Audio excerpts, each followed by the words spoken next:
Mainit sa mata ngayon ng netizens ang pinatayong resort ng isang kapitan ng barko sa gitna ng mga chocolate hills sa Bohol. Ang tanong ng mga netizens, paano nga ba ito naipatayo at bakit kung kailan naitayo na at operational ay saka pa lamang masisita? You are watching SGG News Edition. Hindi nakaligtas sa mga mata ng netizens at nag-viral na nga ang isang video na pinopromote ang isang resort na sa gitna ng mga chocolate hills. Ikinagulat ng mga netizens na nakapanood kung paano nakalusot sa pagpapatayo ng isang resort ang may-ari nito, gayong ang Chocolate Hills ay isa sa mga tinatawag na National Geologic Monument sa Pilipinas at nasa protection pa ito ng PAMB or Protected Area Management Board. Ang naturang resort ay ang The Captain's Peak Garden and Resort na pagmamay-ari ni Edgar Buton na isang seaman at kapitan ng barko. Ang kapatid nito na si Julieta Sablas ang siya namang namamahala rito habang ito ay on board. Nang dahil sa pag-viral ng isyong ito, saka mabilis na kumilos ang DENR upang maglabas ng statement. At ayon sa naging pahayag, ipinaliwanag ng DENR na ang mga Chocolate Hills ay protektado ng Proclamation No. 1037 dated July 1, 1997 na pirmado pa ng dating Pangulong Fidel V. Ramos. Alinsunod nito ay ang pagbanggit na ang mga privately owned land at may titulo na bago pa ang proklamasyon ay binibigyan ng pagkilala at respeto ng gobyerno.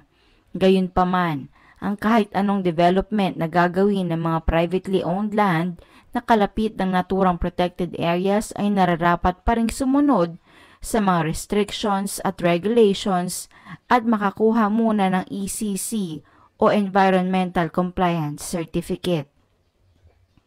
Dagdag na paliwanag pa ng DENR, ang kaso raw ng viral na resort ay naisyuhan na pala ng temporary closure noon pang nakaraang taon, September 6, 2023, at notice of violation noon namang January 2022-2024 dahil di umano sa pag-ooperate ng walang ECC. Dineklara na rin ng DENR na nitong March 13, matapos ang pag-viral ng lugar ay nag-issue na ng memorandum ang kanilang Regional Executive Director na si Paquito Melicor sa Penro, Bohol na magbuo ng team na mag-iinspeksyon sa nasabing resort sa pagsunod nito sa agarang temporary closure order.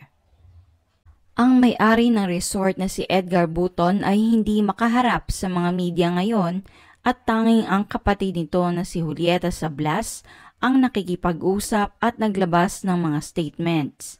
Sa kanyang latest interview ay aminadong hindi sila nakapag-comply na makakuha ng ECC pero kumpleto sila sa clearance ng PAMB at mga permits galing LGU.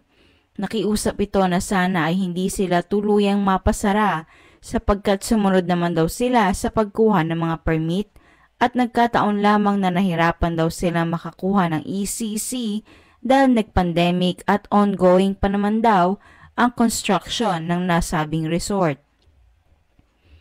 Dumaing rin ito ng patas na investigasyon dahil hindi lamang daw sila ang resort na nagpatayo malapit sa protected areas at dapat din daw na maimbestigahan ang iba pang kagaya nila.